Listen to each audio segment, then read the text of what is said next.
Bonjour Fabrice. Bonjour Sandra. Donc, vous êtes gestionnaire de patrimoine à l'Institut du patrimoine. Et Exactement. Bon. aujourd'hui, nous allons aborder une thématique qui est fortement d'actualité puisque nous allons parler de l'impact du coronavirus sur l'immobilier. Donc, la première question, c'est l'immobilier.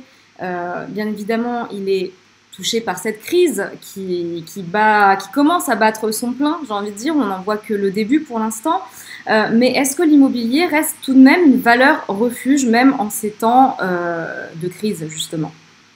Alors, on entend très souvent la valeur refuge, l'immobilier valeur refuge. Je pense que valeur refuge, je ne sais pas si c'est vraiment une valeur refuge. Tout ce que je peux dire, c'est ce que vous disiez. On est dans une crise aujourd'hui qui est majeure. On a battu des records de baisse sur le CAC 40, même si on prend les crises que l'on a connues en 2000, 2001 et 2008, 2009, on a quand même battu un record. Ok, ça c'est effectivement les marchés financiers qui, je pense, se dégonflent parce qu'il y avait certaines bulles qui existaient, on n'en parlait pas, on se cachait la face ou pas. En tout cas, voilà, ça s'est dégonflé, ça continue à se dégonfler, ça peut encore se dégonfler un peu plus, mais c'est pas un drame, c'est pas grave. Pourquoi? Parce que je pense que toute personne qui investit sur les marchés financiers, en tout cas, je parle pour nos clients, nos investisseurs qui sont des particuliers et qui investissent sur ce type de marché, c'est pour du long terme. La question était, est-ce que l'immobilier est une valeur refuge? Eh bien, je considère que l'investissement dans l'immobilier, c'est la même chose que pour les investissements sur des marchés actions ou autres, c'est pour du long terme. On n'a pas de clients qui ont investi un jour en disant je vais acheter des parts de SCPI pour parler de la version papier de l'immobilier, ou je vais acheter un bien immobilier que je vais mettre en location juste quelques années pour faire une grosse plus-value derrière. Voilà, non, je vais laisser du temps à mon investissement. Ah, ça, je pense que c'est déjà une première chose. Maintenant, est-ce que c'est une valeur refuge? Je pense que quoi qu'il arrive, l'immobilier étant décorrélé des marchés financiers, l'immobilier ayant une volatilité inférieure aux marchés actions notamment, ça restera toujours une valeur, alors je ne vais pas dire de refuge, mais une valeur plus protectrice que les marchés financiers. Je donne juste un exemple. Lorsque en 2008, 2009, ou plutôt on va dire 2000-2001, on a perdu 40% sur les marchés financiers en l'espace d'un an et 65% sur 2 ans, et ben, sur les SCPI, on a vu une baisse de quoi? On a vu une baisse de 5%. C'est pour ça que je reprenais en fait l'exemple de la crise de 2008-2009. Voilà, c'est vrai que lorsqu'on perd sur les marchés financiers, on voit une baisse de 40%, on va baisser de 5% sur les SCPI. Donc déjà, ça permet de se dire, est-ce que c'est une valeur refuge? Je ne sais pas. En tout cas, c'est une valeur qui nous permet de protéger un petit peu plus notre capital. Et il en est de même également sur l'immobilier. Et encore aujourd'hui, on est dans une situation assez délicate, enfin plutôt exceptionnelle et positive, puisque les taux sont toujours bas. Avec la crise que l'on vit actuellement, et on a vu Christine Lagarde, un peu son positionnement n'est pas forcément de remonter les taux non plus à très court terme. Donc on est plutôt sur une politique de les taux vont rester bas.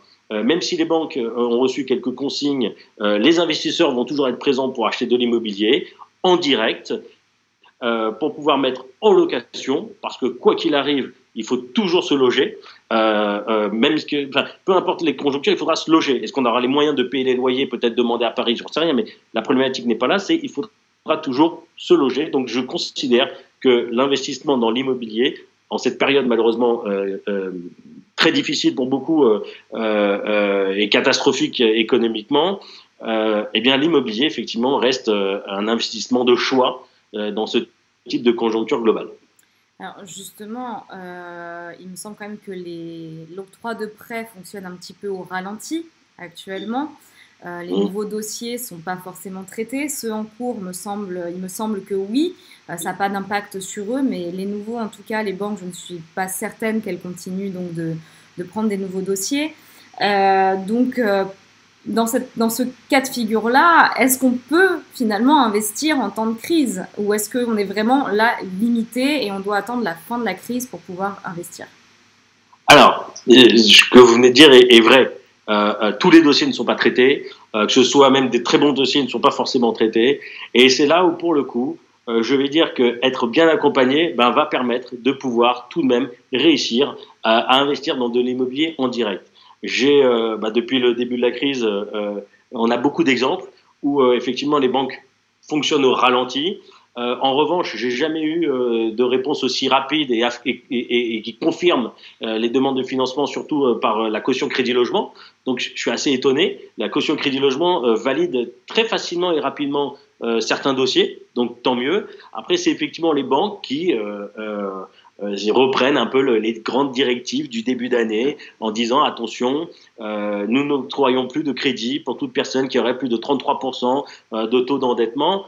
Il y a des banques qui l'appliquent stricto sensu, il y a des banques qui sont plus intelligentes, je considère plus intelligentes parce que elles aident nos investisseurs, nos clients et même l'économie nationale à trouver ces financements parce que le plus important reste toujours le reste à vivre. Voilà. Alors en revanche, comme vous le disiez, ça reste tout de même plus difficile qu'avant, mais on constate également qu'aujourd'hui, contrairement aux années passées, lorsqu'on investissait, dans de l'immobilier locatif, on investissait la totalité. Plus encore, on faisait financer les frais de notaire et les frais de garantie.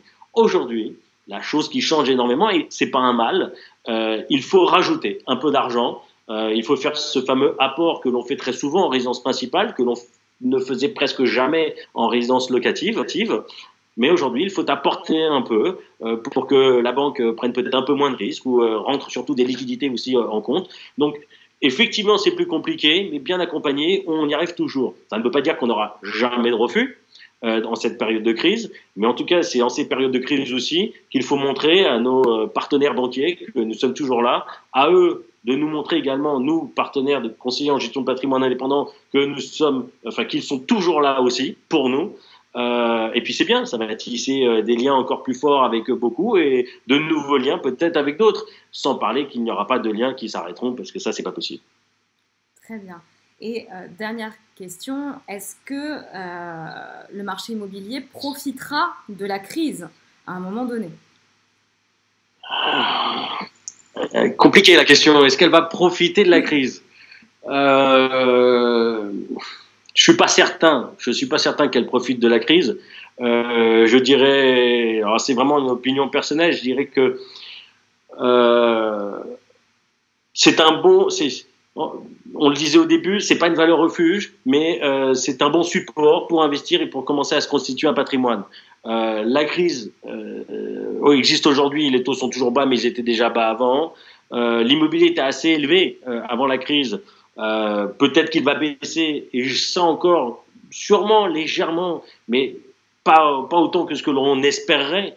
Est-ce qu'on va avoir une baisse de 30% dans l'immobilier? Honnêtement, ou 20%, ça m'étonnerait. Je peux me tromper, mais il faudrait qu'il y ait encore d'autres crises, d'autres événements. Alors, il peut y avoir plein de choses. Il va y avoir bientôt les résultats des entreprises qui vont effectivement peut-être annoncer de moins bons résultats que prévu, qui déjà devaient être un peu moins bons.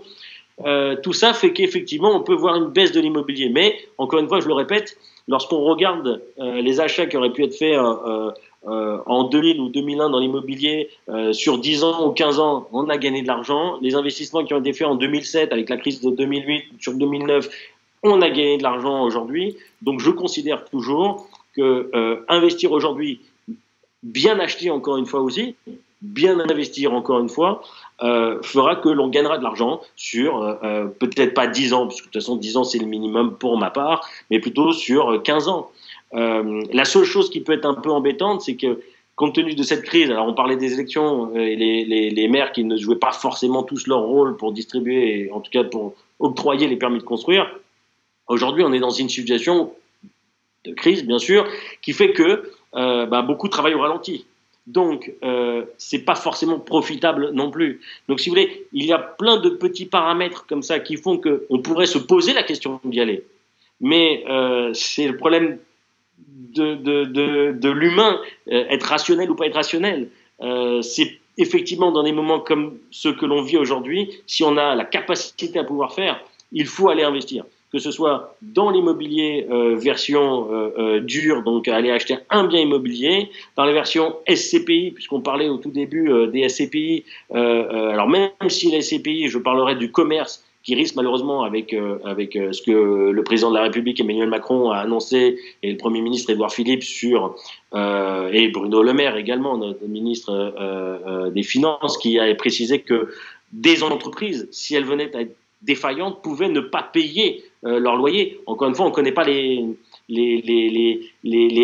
règles précises. Donc, certains commerces risquent effectivement de ne pas recevoir de loyer. Donc, dans des SCPI qui sont indexés sur le commerce, ça risque d'être un petit peu plus compliqué. Mais là encore, je pense qu'un bon accompagnement était de faire choisir à nos investisseurs des SCPI qui sont composés de bureaux, un petit peu de commerce, parce que ça fait déjà quelques années que le commerce fonctionnait un petit peu moins bien que le bureau, les entrepôts, l'hôtellerie qui va prendre malheureusement une grande, enfin, va vivre une grande difficulté, ça c'est sûr. Voilà, il faut toujours à chaque fois voir un peu la part de risque. Et je pense qu'aujourd'hui, comme dans toute période de crise, il faut déjà commencer à investir. Je dis pas qu'il faut tout faire maintenant, il faut tout mettre maintenant, mais il faut commencer à investir dès maintenant. Donc, le sujet du coronavirus aujourd'hui, c'est très compliqué parce qu'il y a la crise économique et il y a la crise sanitaire la crise sanitaire touche sur l'irrationnel, ça touche l'humain et là on n'a aucune capacité à pouvoir anticiper quoi que ce soit. Voilà. Alors que la crise financière, pour plein de raisons, aujourd'hui on en est là aussi. Donc ça c'est pas grave, ça a été anticipé. Au cabinet, ça fait déjà quelques mois que l'on a demandé à nos clients d'arbitrer toutes les actions, tous les fonds actions qu'ils pouvaient avoir ou autres, on les a désengagés de ce type de fonds. Donc aujourd'hui, on est sécurisé, c'est très bien. Mais en revanche, d'ici quelques semaines, on repartira à l'achat, aussi bien sur les marchés actions ou autres types de marchés.